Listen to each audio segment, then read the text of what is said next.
Welcome to the Channel for Grace. Gobind will be live shortly. Book a tarot or astrology reading on our website, channelforgrace.guru, and check out our latest programs and classes. Please give us a share and a like, and we hope you enjoy the broadcast. Welcome to the Channel for Grace. Gobind will be live shortly. Book a tarot or astrology reading on our website, channelforgrace.guru, and check out our latest programs and classes. Please give us a share and a like, and we hope you enjoy the broadcast. Welcome to the Channel for Grace. Gobind will be live shortly. Book a tarot or astrology reading on our website, channelforgrace.guru, and check out our latest programs and classes. Please give us a share and a like, and we hope you enjoy the broadcast.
Hello everyone, what is going on? Welcome to our mini readings with Gobind. That is me. Thank you for being here live, and thank you to those of you that are watching the replay. I am very excited to announce a few awesome things coming up and excited to do some readings for you guys. So if you're needing guidance in your life, if you're wanting me to look at your natal chart, for example, a lot of people get readings because they've never even gotten a natal chart reading, and this is a great opportunity for only $25 to get your chart read by me. And see all the major transits or all the major aspects that are going on in your chart. I also am excited to do other types of readings too. So sorry, my mind went somewhere there. Tarot readings, natal chart readings, or transit readings are the options that you get for this kind of reading. So welcome everybody. Hello, Abby. I saw that you got on the list. Hey, Wendy. Hey, Shannon. Hey Chanel, how's it going? It's good to be back. It's been a crazy week. I'm sure you guys have been feeling the energies. We are moving close to a new moon on Tuesday. So we'll be doing our new moon ceremony next Tuesday. And the really exciting announcement is that I am going to be doing the fall webinar, but extending it, making it a special event that basically covers the rest of 2020, the astrology for the rest of 2020. And there are a lot of crazy transits, retrogrades, squares, eclipses, a powerful conjunction between Saturn and Pluto. All of these things are going to create a lot of intense energy for the rest of the year, and even on the New Year's Eve lands on a full moon day. So the welcoming of 2021 is going to be a wild one. I can't even imagine what that day is going to be like, but we're going to talk about it in the webinar. And so it's extended beyond just the fall season. It goes into the winter solstice and all the way to the new year. That's why it's a special event and it's an extended event, but it is available to purchase on the website. We will do the event live on Zoom webinar on August 27th at 6 p.m. Pacific, 9 p.m. Eastern. That live event will be recorded and then uploaded so that you can watch the replay as many times as you want to watch that replay. It's crazy, and I can't wait for this event. So we're doing this event instead of having another module, because you guys know there's a lot of kind of transition in my life, and I don't know where I'm going to be in a month, or if I'm going to have a good Wi-Fi connection. So I wanted to get something really awesome going before I transition myself. So the other announcement I want to make is episode 3 of the Channel for Grace Uncut podcast is ready to, it's scheduled.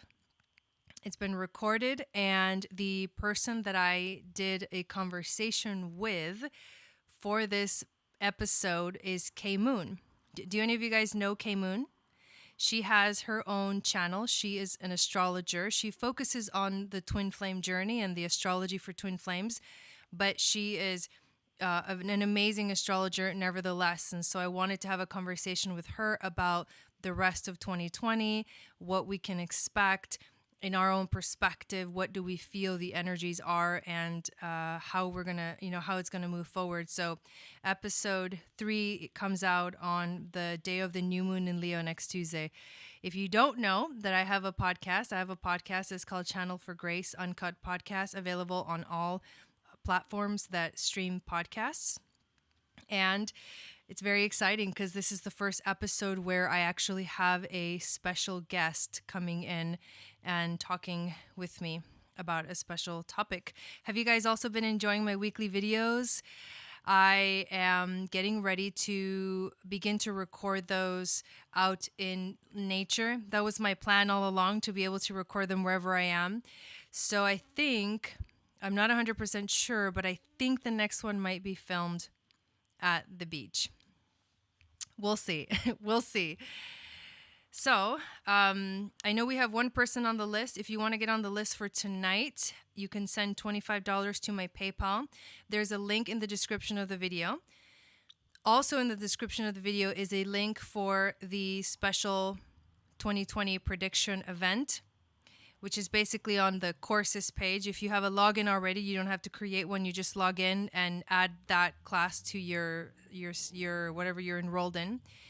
And we're coming up to a new moon. So the moon is moving into its dark phase in the next couple of days, which is going to feel a little bit gnarly. And if you're not on my email list, make sure you get on my email list. In the description, there's a link that says get your free moon astrology guide. That's how you get on my email list. Or you can also go to my website, channelforgrace.guru, and subscribe to my email list from there. But basically, the moon is going to be moving into its dark phase. And if you're on the list, you actually receive a weekly moon magic report that I send to you guys. It's really cool. I write out the descriptions. I give you little images of the charts for the week. And it's been a really, really cool experience to be able to do those for you guys. So, my God, how are you guys feeling? It's going to be like 100 here tomorrow, supposedly. I don't even know how that's going to go, but it's going to be crazy. So let me check PayPal real quick.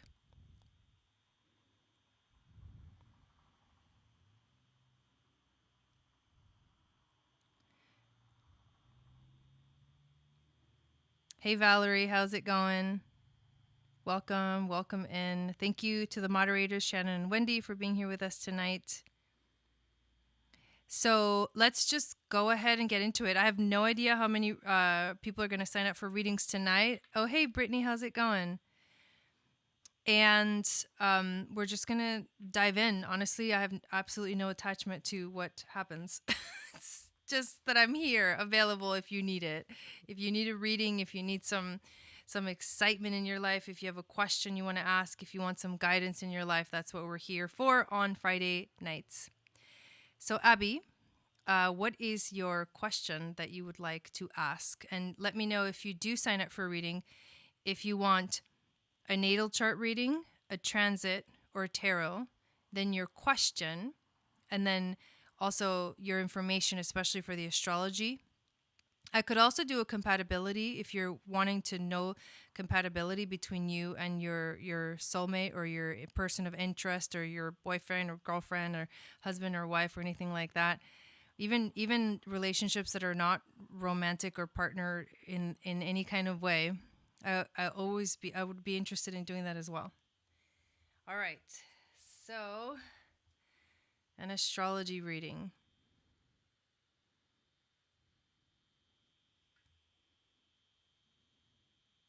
Okay, let me pull up your chart. Have I read your natal chart before? I can't remember if I have or not. The cool thing is I can show you your chart on the screen.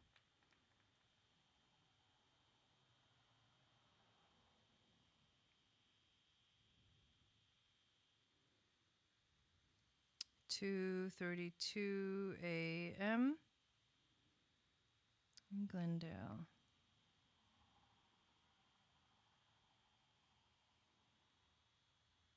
Okay, cool.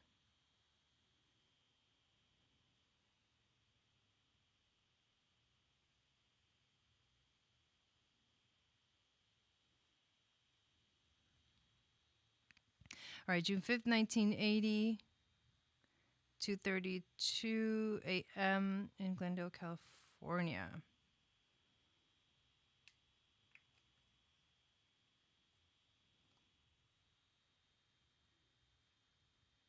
Oh, that's funny. Okay. So now we go back to the basics.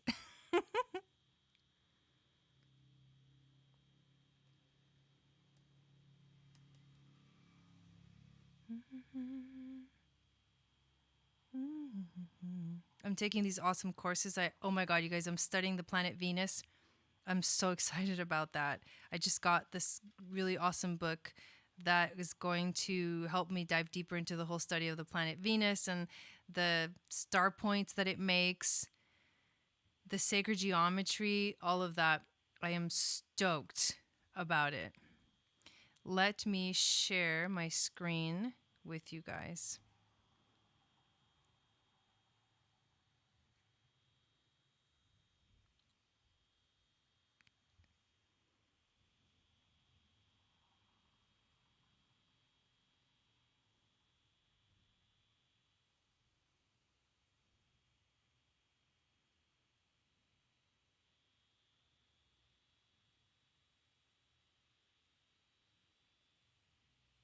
Okay. Rebecca, I just saw that you signed up. Just want to let you know. I saw that. Okay, so here's your natal chart, Abby. It's kind of busy. Quite busy. You are Gemini sun. You have your moon in Pisces, compassionate sign. You have Venus also in Gemini at 29 degrees. It's retrograde. Aries rising. Those are kind of the basic things in your chart. Moon in Pisces in the 12th house is actually a really cool, the first thing that jumps out at me, because Pisces rules the 12th house. And so the moon in the sign of Pisces feels at home here. And it's going to be super activated, which means that your intuition is going to be very on point. You have psychic abilities, and all you have to do to kind of uncover them is just acknowledge them, kind of let them into your life, and allow these things to unfold. But what's your experience of basically those kind of psychic gifts? It's a very powerful position. The moon likes being in Pisces. It feels very much comfortable. It feels at home in this water sign. It's a very compassionate sign. It's also very sensitive. So you might be like highly sensitive to things. The other thing I noticed that I think is a big deal is this Pluto in your 7th house.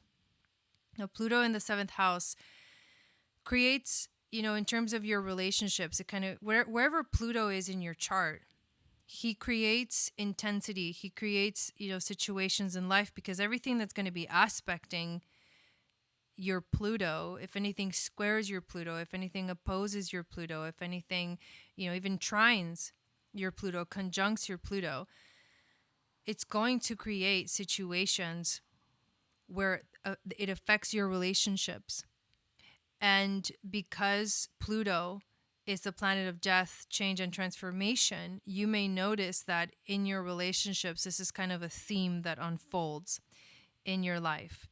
Intense relationships, maybe even some power struggles, like big, powerful lessons. You also have Pluto in Libra, which is you have this sort of clear vision, and you can help people understand themselves and understand both sides of things. So people with Pluto in Libra, they attract people that ask them, like, people probably reach out to you and ask you for advice. That's what I'm trying to say. Because that Pluto in Libra has the ability to give that kind of advice. It understands balance. In terms of your life purpose, the really cool thing about your chart is that you have the natural houses for everything. Somehow, it just happened this way. Normally, when you're Aries rising, it happens like this, but sometimes there's a sign is off, one house is bigger than the other, but you literally have all the signs in order at the cusp of exactly the houses that they rule. Aries for the first, Taurus for the second, Gemini for the third, Cancer for the fourth, and the fifth, sixth, seventh, eighth, ninth, 10th, 11th, and 12th. Those are all the exact rulerships of these signs. So that means that all of these planets align naturally in the houses. Here's a cool thing that I find here. You've got North Node in Leo and South Node in Aquarius. And the reason that's significant is because the North Node is in the 5th house, naturally ruled by Leo, in Leo. It makes it really strong. What this says to me about your life purpose is that you have a purpose here to learn to have fun again in life, to learn to enjoy yourself, to focus on yourself and less on everybody else, to be less of a kind of I give myself for others, or I allow others to enjoy themselves, or I focus more on the group and the community and the networks instead of myself. I put other people like before me, and I focus on that more than myself. But in this lifetime, and that's your comfort zone, so you're going to fall back into that. But in this lifetime, you are meant to learn how to focus on yourself and have more fun. Let yourself have more fun, be creative, be passionate, all of those things. You have, see if I'm seeing this right. There are some cool, like, is there, this one goes there. You have a, it's not exact. Well, it's kind of, it's interesting because it's there and it's not. Hang on. That goes there. It's hard to see because of all the,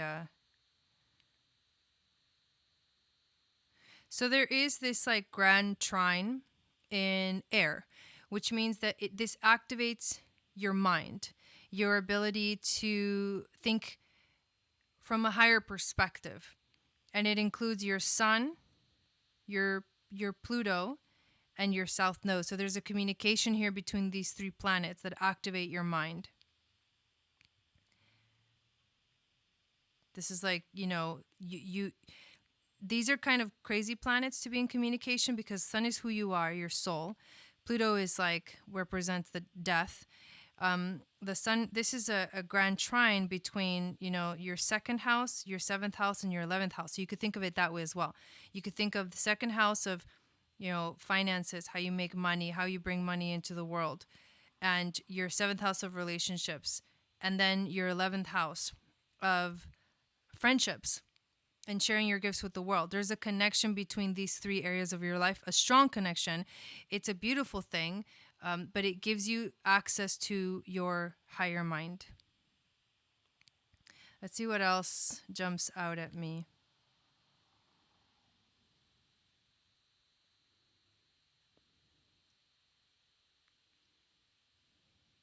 You have a lot of, like, I see a lot of planets. Like, I see 22 degrees a lot. 22 degrees, 22 degrees, 22 degrees, 22 degrees for your part of fortune. It's kind of significant.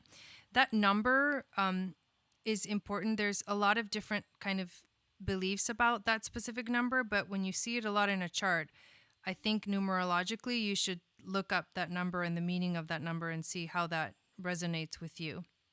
Having Neptune in the 9th house is cool because Neptune is, he reaches for the divine. He reaches for beyond what's in this physical time-space reality, so he can take you to higher dimensions when it comes to your spirituality and your faith and your belief systems, which is what the 9th house is all about. You're actually ruled by the planet Mars, and Mars is in Virgo in the 6th house. So in terms of work, in terms of taking action in your life, you like to be very clear about what you're doing. You like to be very specific. You focus on the details. And one thing that's really important for you is in terms of work and in terms of having a daily schedule, you are very organized in that realm. And those are kind of the things that I see that are jumping out at me. The other one, which comes back to the degrees, the 22 degrees, this is significant. So Uranus is making a T-square to your nodes. I would say this is probably maybe the most powerful thing in your chart. Uranus electrifies things. Uranus creates situations that it challenges things, it activates things. This is an activation of your nodal aspect or your nodal alignment, which is your future, your life purpose, and past life and karma. This is an exact alignment, which is crazy, which means it's very powerful, which means that every time any planet aspects your Uranus, it will automatically aspect your nodes. So when you gone through, let's see, if you're 80,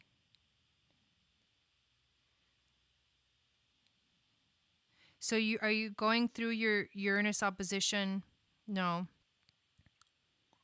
Yeah, you must be. So you're either near, or you went through it, or you're gonna go through it, your Uranus opposition. And when that happens, that's gonna be really intense. So I think it's not yet because it's 22 degrees and Uranus is like in the 2nd decan right now. But when you do that, it's going to be massive. It's going to be massive because of this exact aspect, which it's going to mean that when Uranus is over here, right, which will be conjunct your Chiron, because this is naturally opposing in your chart. But Uranus will get to its, 22 degrees. The transiting Uranus is going to T-square your nodes. And so what your Uranus opposition is going to cause this crazy grand square in your chart. Like, it's going to be one of the most intense, I think, that I've seen in a chart. Because it's aspecting your nodes. This is like life purpose, your mission, and if you haven't, started to move towards that, it's going to completely like electrify you in a way that you're going to desire the freedom that you've never had before in your life. And it's going to be a very strong and powerful Uranus opposition. That's what I see, which is kind of a lot, but those are I'm going to stick with that. I'm going to go check the PayPal to check the names on the list real quick. But thank you, Abby. And remember, when you get on the list, you actually get entered to win. Last month, Paris, I think you're here, right? I think I saw your name. Did you get the mala?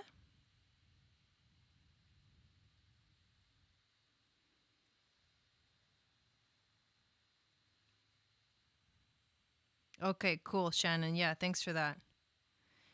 So Paris won last time, you guys.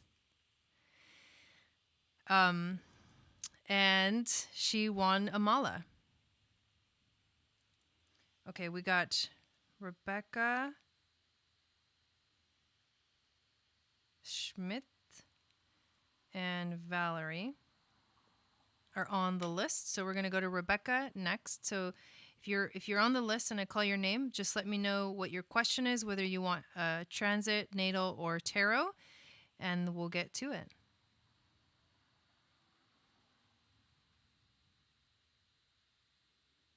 Cool, Abby. That's awesome. Hello. Good to see you in here. Good evening, Micah.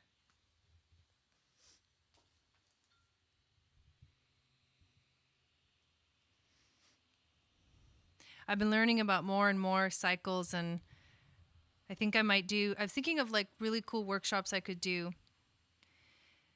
about like life cycles in astrology. I think that would be something fun to learn about all the different cycles that you go through throughout life, like, you know, in your childhood, in your teens, in your 20s, in your 30s and 40s and 50s and 60s, and, you know, so on and so forth.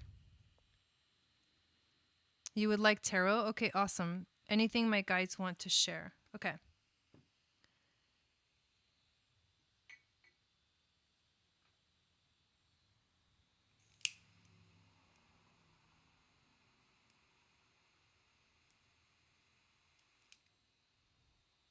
Thank you, spirit guides, angels, teachers, for being here with us today. Please help to clear the energies of the cards that I will be using, as well as my energy, so that we can have that clear channel for the messages to come through. Let's pull a message for Rebecca and see what spirit wants to say to you. You feel like some sort of breakthrough is coming. I'm sure it is. So let's see what we get. Ace of Swords is the first card. So there's a new idea for sure. You think you may be toying around with it. You may not. It may not have arrived yet, but there's clarity coming ahead. The Sun card is, so Ace of Swords, this is the air sign, this is the mind, this is clarity, this is new ideas, this is a new beginning in terms of an idea or a project. The Sun card comes next, so this is your soul expression, this is joy. So this clarity that's coming is related to, it's soul related for you. It's definitely something really strong that's connected to like life purpose, vision moving forward, happiness in your life. See what else we get.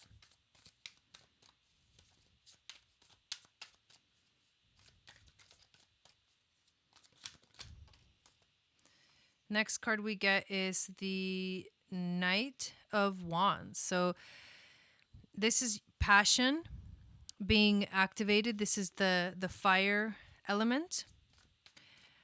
So far we've got air element and fire element. And when those two elements come together, they create like an unstoppable passion. And you can kind of see it in the way that this specific Sun card on this deck is represented. It's the happiness that these two beings, you know, share with each other. I feel like it's a dance, something exciting that's coming. Yeah, it's a beautiful Sun card. Okie dokie. Let me grab something real quick.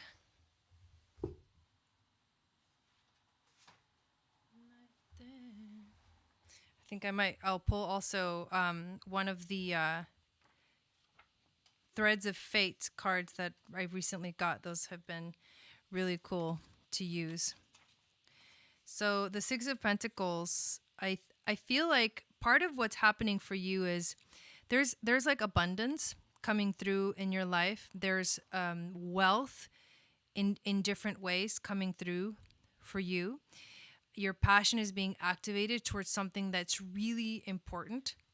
The Six of Pentacles is the next card that we get. And this is someone who has so much wealth that they share it. They give it to others. And this is what I feel the abundance is that's coming to you. It's amazing. It also symbolizes a great inheritance. Believe it or not, something powerful is coming. Like something really amazing is arriving for you. I feel like Jupiter energy. A lot of Jupiter energy.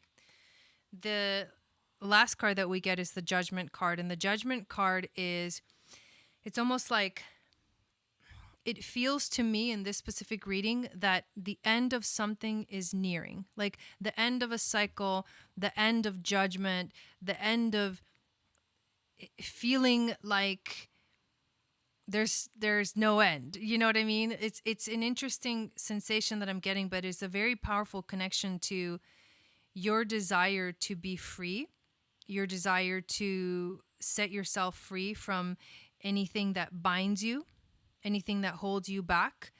And as you do this, it activates, it's like the law of attraction. You become this attractor, this magnet of like beautiful things because you're stepping into more happiness, more excitement. Jupiter is in Taurus in my natal chart in the 10th house, right on the 11th house cusp. Jupiter in Taurus. I wonder what degrees it's at, because Uranus might be aspecting it in some way, shape, or form, and Uranus is like this unpredictable kind of electric energy, and Jupiter in Taurus is very much the abundance that comes, material wealth. Oh, look at this. 2 cards came out. Okay, so the first one is manifest. Let's see if I can. These cards are really cool. So manifest, right? That's that Jupiter energy for sure, Jupiter and Taurus. And then share wisdom. Share your wisdom. Manifest the things that are coming. Let them come to life. Let them awaken. And then share the wisdom. Those 2 cards are basically the same reading that we got. So something beautiful is definitely coming. You're very intuitive about that. And it's going to bring abundance into your life that you are going to then have to share so that you continue to be that magnet for more of that to come. Awesome. Okay, cool. Thank you. Valerie is next, and I believe someone else got on the list as well.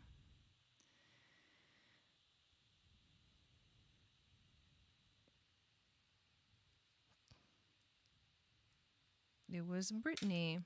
So we got Valerie and then Brittany. Cool. Yeah, I'm glad you got a reading. I'm excited for you too.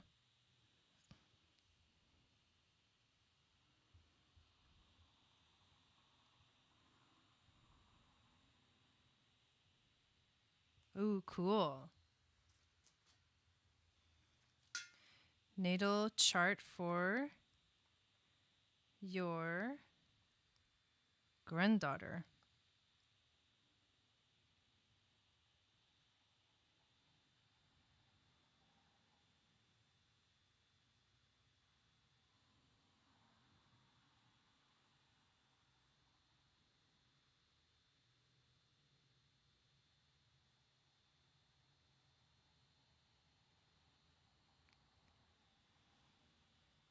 Hey, the Oracle Medium, how's it going?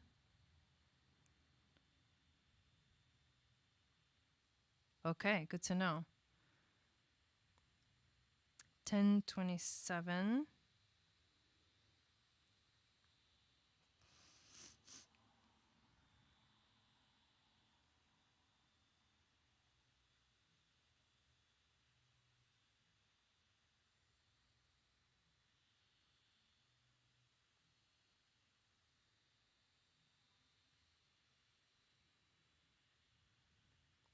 Well, it's great to have you. Thank you for saying hi in the chat. We always appreciate that when new people come in. August 24th, 2010, 10:27 a.m. in Farmington Hills, Michigan. Is that what that is? Cool.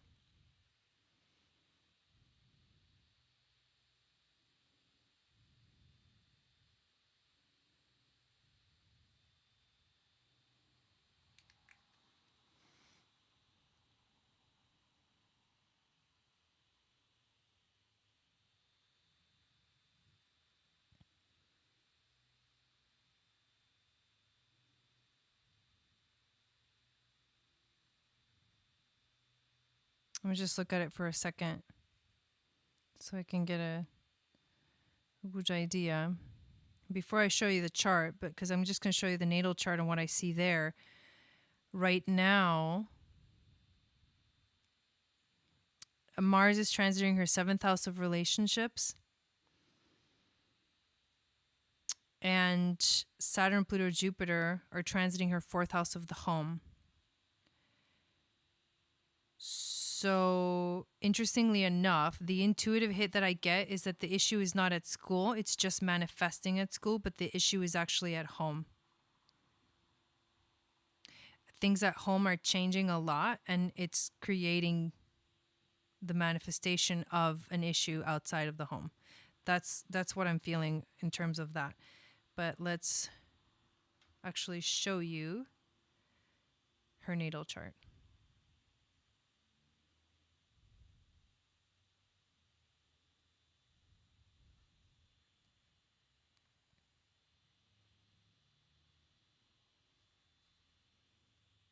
Well, that's what the astrology says anyways, you know?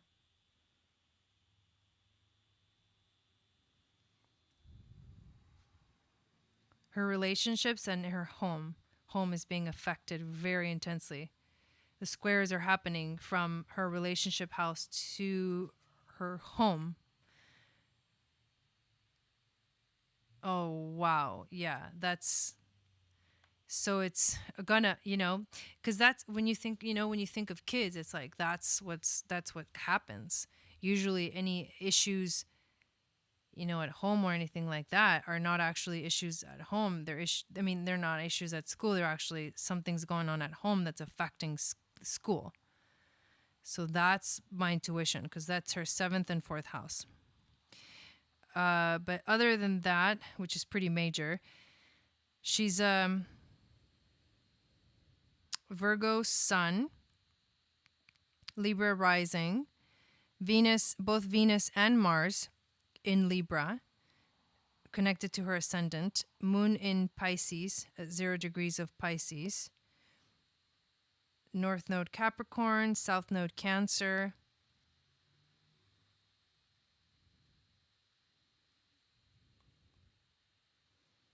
She's got Saturn opposing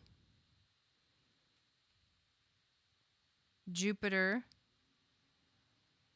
and that's creating a T-square to her Pluto in the 3rd house. So, what does all this mean? She's 2 very different philosophies. Yeah, that's got to be hard. That's got to be really difficult. So, the moon in Pisces, of course, makes her very sensitive.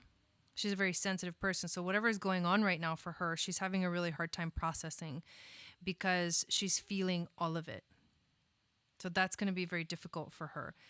All of this Libra energy in her chart makes it so that she really prefers things to be balanced. So it's probably a difficult thing to deal with at a young age. So she's like, she's going to try to balance things out. She's going to try to make things fair. And so when things are not fair, or when things are falling apart, it's not going to feel good for her, and especially if it's happening in her 7th and 4th house of relationships and home, and aspecting her in that very strong way.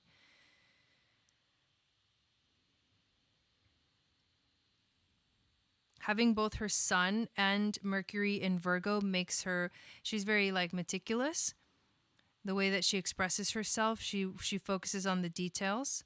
She's also has this kind of organized energy. Having the sun in the 11th house is also, she has a strong focus on friends. So Friends to her are really important to her. That's how kind of she defines herself, or that's how she finds happiness in her life, is through her connections, through her networks.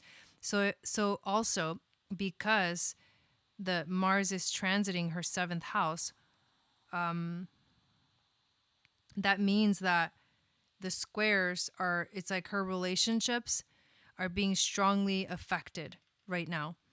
And they're making those squares, right, to the 4th house. But what I'm talking about in terms of when you mention school, right, the 11th house is the house of friends. If she has her sun in the 11th house and she feels this desire to really, be with her friends, and she really loves, like unconditionally loves her friends, and right now relationships are sort of being tested for her, she might be struggling to deal with what is happening for her.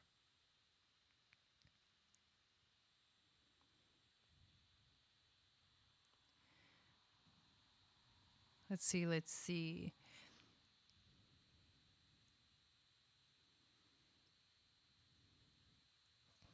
Honestly, I feel like those things are kind of very significant. The fact that Mars is transiting her 7th, and Saturn, Pluto, and Jupiter are transiting her 4th.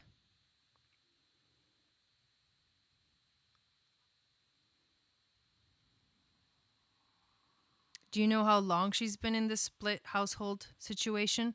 For how long? Yeah, exactly. Yes, that's true. An only child would have a really hard time with it. And to top it off, it's like what I just said about her son in the 11th house. Like, she needs her friends. She needs that connection with people. So it's gonna be very difficult. Even though Virgo is the hermit, and she has like that hermit energy in terms of the way she communicates. Okay, in terms of the way she communicates, and in terms of, it's funny because she has Pluto in Capricorn. She was born with Pluto in Capricorn, and so when Pluto moved into Capricorn, that's when the system started falling down, right? It started falling apart. And then Pluto has traveled all the way to here, so he's transiting her 4th house of the home, and that's a big theme for her. It's in her life. Whatever, Pluto travels really slow, so the themes for her are going to be mostly, they're going to be Capricorn, Aquarius, and, Pisces, and maybe even Aries, because Pluto travels so slow. So the big themes in her life are going to be, the 3rd house, communication, the home, creativity, work, and then relationships. This happens for all of us because Pluto travels pretty slow. Yeah, the Pisces moon, the intense sensitivity for sure. And that's true too, is that she was actually born during a full moon. Right before, like basically on the full moon, Pisces at 0 degrees, Sun at 1 degree, opposing. So this full moon, basically what we're seeing is the full moon of August 24th, 2010. This is kind of pretty almost the chart, like just 1 degree later, and it's the exact chart of the full moon.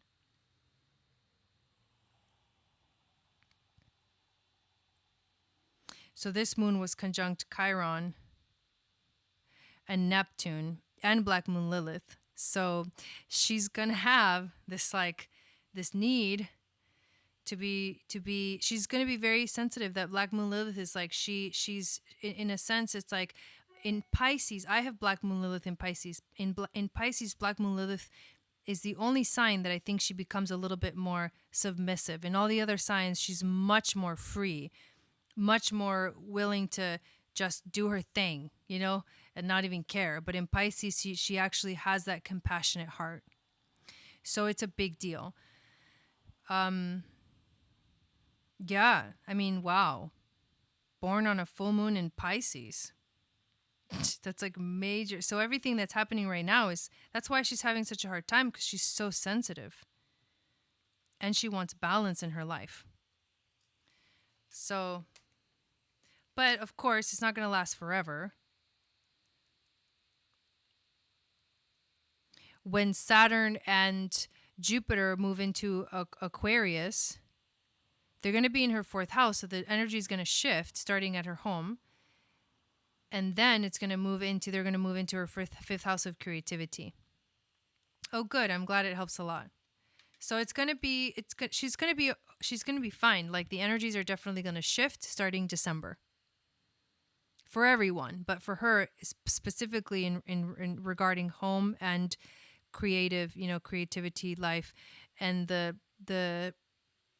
going to be, those two planets, Saturn and Jupiter, as they get closer and closer to Pisces, they're going to get closer and closer to her moon and her full moon, opposition with the sun. So it's going to activate a lot of like her passion. And I think she's going to start to awaken a little bit more to that.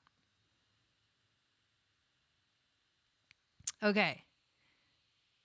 Brittany is next.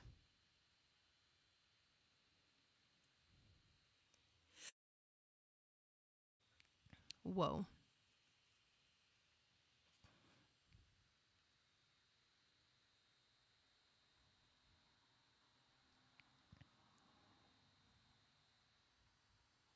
It's getting hot here, and like I get so uncomfortable when I'm hot.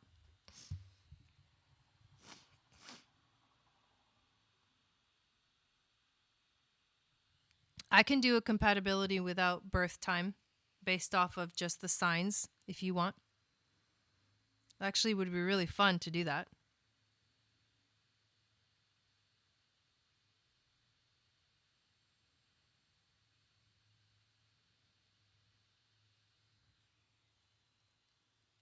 It's up to you, whatever you want.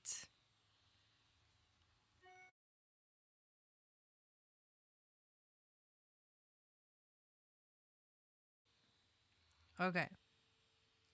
Let's pull some charts.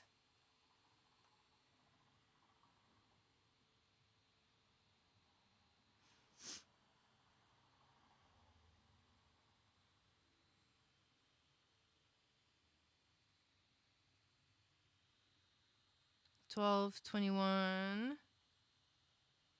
$82, $132.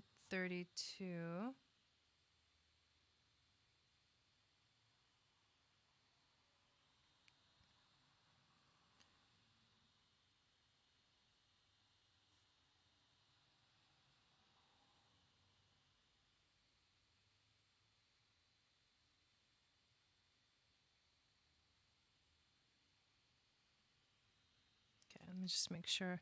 So like the mic is in the way of the chat. Okay, December 21st, 82. You were like born on a solstice? That's crazy. 1:32 p.m. Okay, got that one. So then next chart is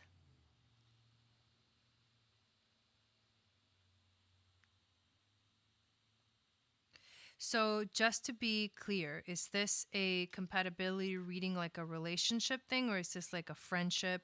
Just let me know so I know how to kind of use the terminology.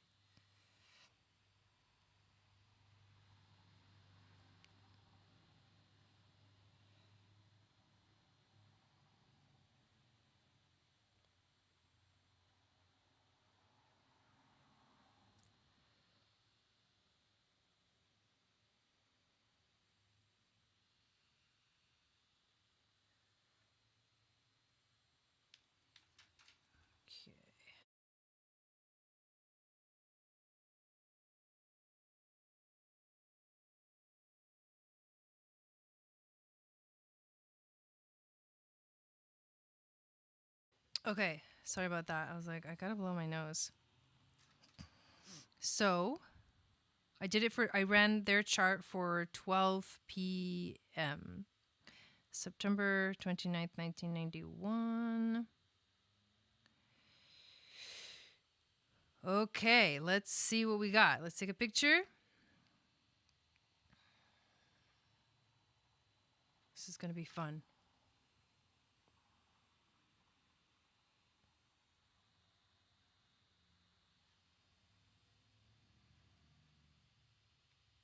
Yeah, I'm excited to go to Arizona. Not excited about the heat, but I think it's going to be, it's weird. Like something about this weather is definitely weird. I'm not used to this weather. It's not a bad thing. Okay, let me switch charts.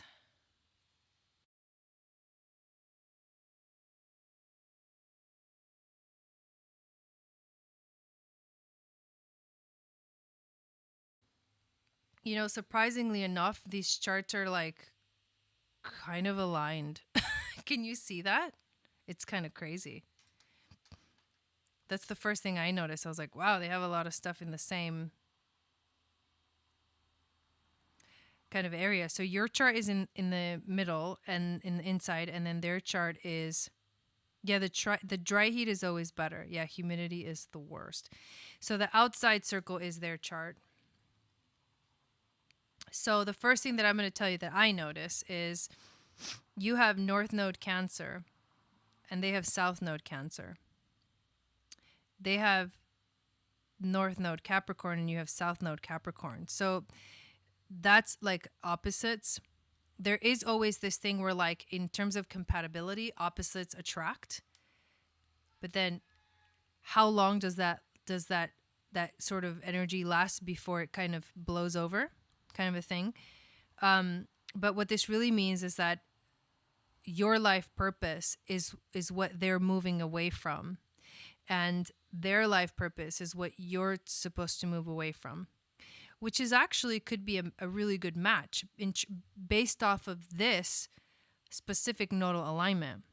Because if you have North Node Cancer and your focus is here is being more home, you know, and more connected to your heart and more aligned to your heart, and allowing yourself to be more nurturing to yourself and others, and especially this has to do with family, like immediate family.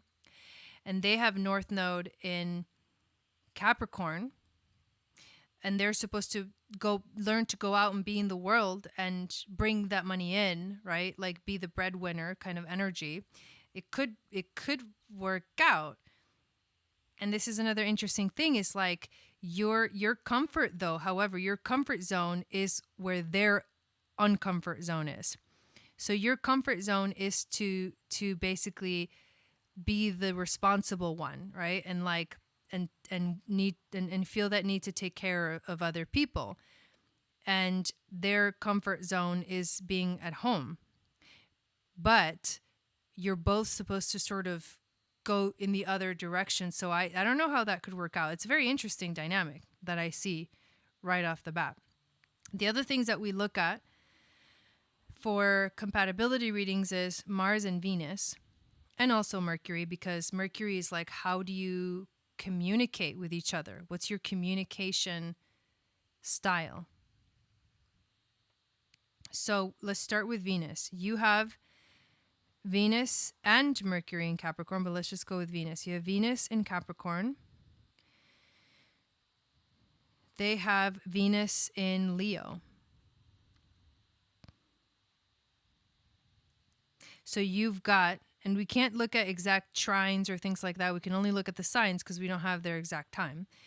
However, Venus is how you love.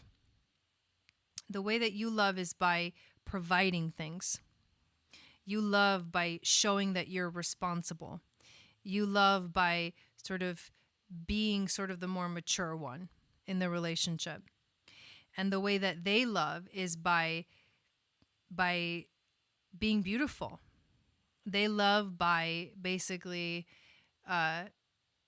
showing off, in a sense, because that Leo energy likes to show off. It likes to be the best. It wants to be admired.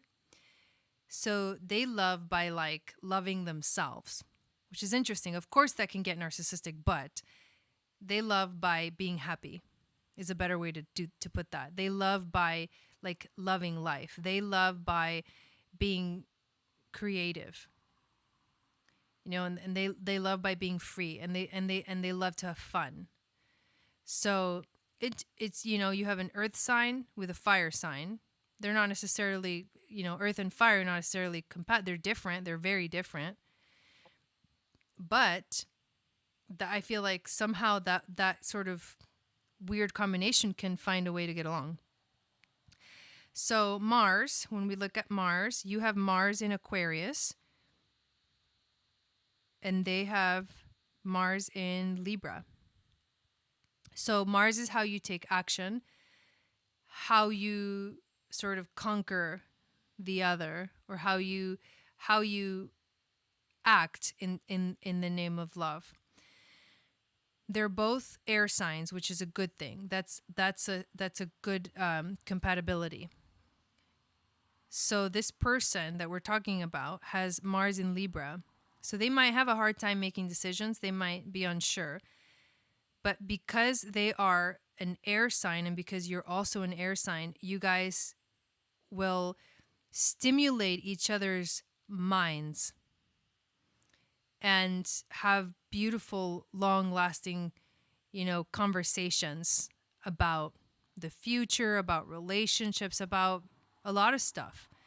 And that is a great compatibility thing in terms of Mars. But they will have a hard time taking action in life. And the way that you take action is you're a little bit more aloof in that sense. It's a little bit more unpredictable. With Mercury, you have Mercury in Capricorn.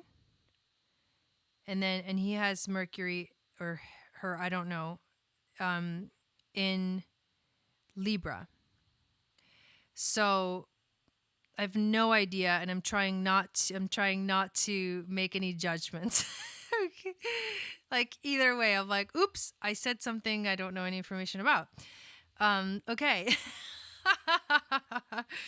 So Mercury, so because he has Mercury, God, I said it again. Because they have Mercury in Libra, it would be easier if you just told me. So they have Mercury in Libra. And so the way that they love to communicate or need to communicate is they need to talk about things. There need to be balance. Like arguments are not really going, they're not really going to like, he's not really going to like arguments. He's going to prefer to get everybody's side of the story before any decision is made. That's how he looks for, like, both sides, and that's how he makes decisions, right? So, and then the way that you communicate, Mercury and Capricorn, is like you're always focusing on the next level stuff. You're always focusing more on how can I be more responsible? You do have a lot of, Capricorn energy in your chart, and you're a cusp. So you're a Sagittarius on the cusp of Capricorn sun. Born on like basically a few degrees later, and the sun is in Capricorn. The winter solstice. So it's interesting. Again, you have an earth sign and an air sign of minds coming together. So you'll have to find ways, the earth sign, Mercury in an earth sign is much more grounded in terms of thinking. And Mercury in an air sign is much more comfortable because it can really like express itself and freely talk and communicate. And I think you're much more reserved when it comes to speaking and communicating. So you'll have to find sort of a way to find that meeting point between the two. I think overall, he does have a Capricorn stellium. You also have a Capricorn stellium. The moons too, the sun and the moon is the other thing that I can look at. So you have sun in Sag. He has sun in Libra. So that's fire and air.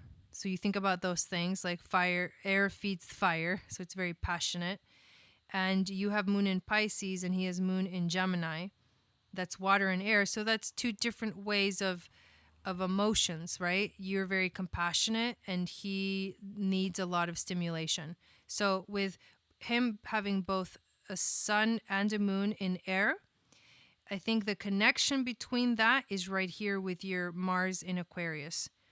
But in terms of your sun and fire and your moon and water, that's these energies are the elements point, like they show us a lot. And so I see that there's compatibility here, but some of it has to be worked so that you guys can meet eye to eye, you can understand each other. There needs to be a lot of communication in order for that to happen. So hopefully that kind of gave you some insight. I absolutely love doing those readings. I get lost in them. Thank you for asking for one of those. And let's see, I'm going to check PayPal real quick.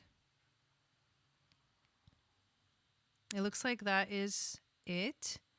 I don't think anybody else signed up. It's exciting because I've seen a couple of you guys signed up for the fall special 2020 special webinar.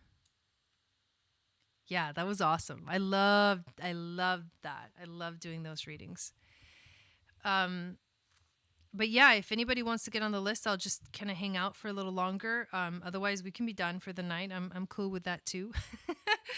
I saw some of you guys signed up for the special webinar. If you don't know anything about it, there's a link in the description of this video, and it says sign up for our online courses. It's basically courses.channelforgrace.guru, and it has everything that I offer. And so this is an event that's going to happen live on August 27th at 6 p.m. Pacific, 9 p.m. Eastern, where I'm going to go over all of the astrology for the rest of 2020, how it's going to be affecting you individually in your, sun, moon, rising, and then the world at large, the collective at large.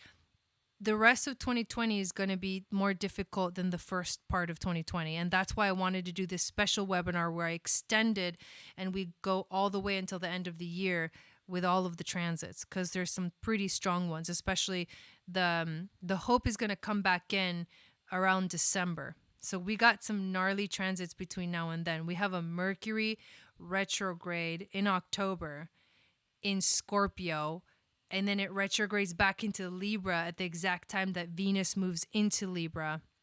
It's going to be like, whoa, so freaking much. So much going on, kind of crazy. So the webinar is meant to help you get ready for the next, how many months? August, September, October, November, December. Dude, 4 months. It's only 4 months, dude. How can the astrology for the next 4 months be more challenging than the astrology for the first part of the year? I don't know, but that's how it's going to happen. Oh my God. I've already got a list of all the events. I just my mind is blown, oh my God. So there's 20 something events that I'm going to be going over in the webinar. So it's going to be jam packed with information. And if you go there live, if you watch it live, you can get to answer questions in the chat or in the Q&A, because at the end there'll be questions, an opportunity for questions. But if you can't make it live, just purchase it anyways, because you can watch the replay. So if you can't make it on August 27th at 6 p.m. Pacific, 9 p.m. Eastern, if you're I'm working or I got other plans or whatever, not a big deal, because I'm going to record it and then upload it onto the platform so that you can watch it as many times as you want to beyond that point. But I am super, super excited about doing this special event webinar. So I think, yeah, it's going to be a long one. Dude, the Leo King does webinars, and the other day, he did one called Battle of the Gods, and he was live for 5 hours. I was like, oh my God, that's intense. That's really intense. But when you got a lot of stuff to cover, you got a lot of stuff to cover, I don't think it's going to be that long. No, it's not going to be that long. It's probably going to be 2 to 3 hours long. Totally worth it though. And you're going to definitely have to watch the replay and take a lot of notes and jot down okay, when is this event? How is this event affecting me? That's why I want this event to give you guys that kind of ability to understand how the next 4 months are going to affect you. And then oh God. And then the election, dude, the election in the middle of that, I don't even want to know. Some crazy stuff. I'm going to talk about the election a little bit. And on the channel, I am I'm wanting to start a new video series that looks at the astrological charts of famous people, world leaders, people that are kind of trending in the news, where there's like some big event happening and they're in the eye, the world's eye or whatever, world view. For example, one of, obviously the thing that's the most pressing right now is like this election that's happening here in the United States.